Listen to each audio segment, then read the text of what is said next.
بسم اللہ الرحمن الرحیم۔ شروع اللہ کا نام لے کر جو بڑا مہربان نہایت رحم والا ہے۔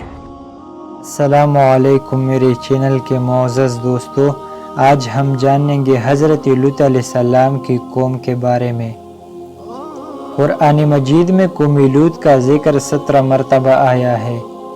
قوم لوط کا مسکن شہر سدوم اور غمور تھا جو بحر مردار کے ساحل پر واقع تھا، اور قریش مکہ اپنے شام کے سفر میں بار بار اسی راستے سے آتے جاتے تھے۔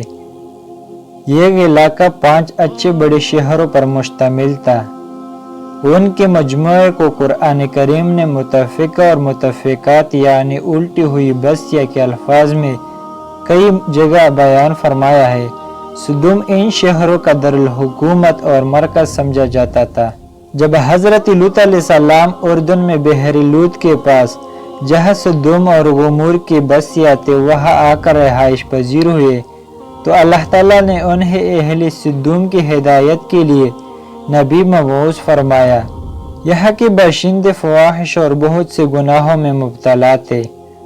دنیا کی کوئی ایسی برائی نہیں تھی جو ان میں موجود نہ ہو۔ یہ دنیا کی سرکش اور بد اخلاق قوم تھی۔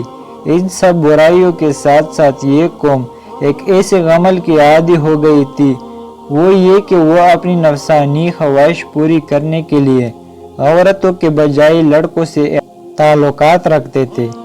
دنیا کی قوموں میں اس عمل کا اب تک کوئی رواج نہ تھا۔ یہی وہ بدبخت قوم تھی جس نے اس ناپاک عمل کو شروع کیا تھا، اور اس سے بھی زیادہ بے حیائی یہ تھی کہ وہ اپنی اس بدکاری کو عیب نہیں سمجھتے تھے بلکہ کلم فخر کے ساتھ اس کو کرتے رہتے تھے۔ ان حالات میں حضرت لوط علیہ السلام نے اس قوم کو ان کی بے حیائی اور برائیوں پر ملامت کی اور شرافت و طہارت کی زندگی کی رغبت دلائی، اور ہر ممکن طریقے سے نرمی اور پیار سے انہیں سمجھایا اور نصیحتیں کی، اور پچھلی قوموں کی بدعمالیوں کے نتائج اور ان پر آئے ہوئے عذابات بتا کر عبرت دلائی، لیکن ان پر کوئی اثر نہیں ہوا بلکہ الٹا طنز کرتے ہوئے یہ کہنے لگے، یہ بڑے پاکباز لوگ ہیں، ان کو اپنی بستی سے نکال دو۔ اور برہا سمجھانے کے بعد یہ کہنے لگے، ہم تو نہیں مانتے، اگر تو سچا ہے تو ہم پر اللہ کا عذاب لے آ۔ ادھر یہ ہو رہا تھا اور دوسری جانب حضرت ابراہیم علیہ السلام کے پاس اللہ کے فرشتے انسانی شکل میں آئے تھے۔ ابراہیم علیہ السلام نے انہیں مہمان سمجھ کر ان کی مہمان نوازی کرنی چاہی، لیکن انہوں نے کانا کانے سے انکار کر دیا۔ یہ دیکھ کر حضرت ابراہیم علیہ السلام سمجھے کہ یہ کوئی دشمن ہے جو حسب دستور کانے سے انکار کر رہا ہے، اور پریشان سے ہو گئے۔ تو مہمانوں نے کہا، آپ گھبرائیں نہیں، ہم اللہ کے فرشتے ہیں، آپ کے لیے بیٹی کی بشارت لائے ہیں اور قوم لوط کی تباہی کے لیے بھیجے گئے ہیں۔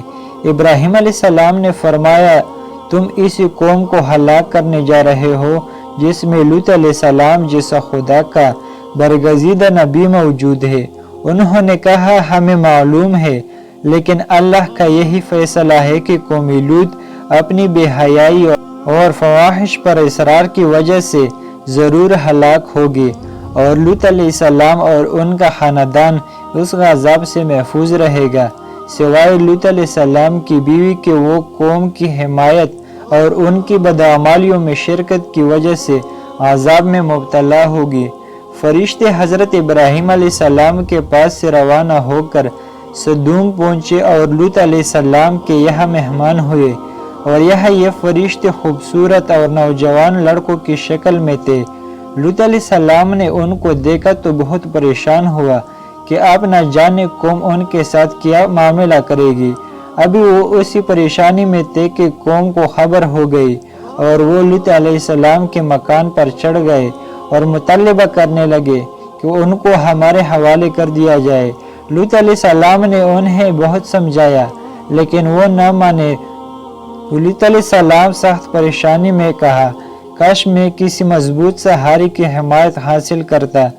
فرشتوں نے ان کو پریشان دیکھ کر کہا کہ آپ گھبرائیں نہیں، ہم انسان نہیں ہیں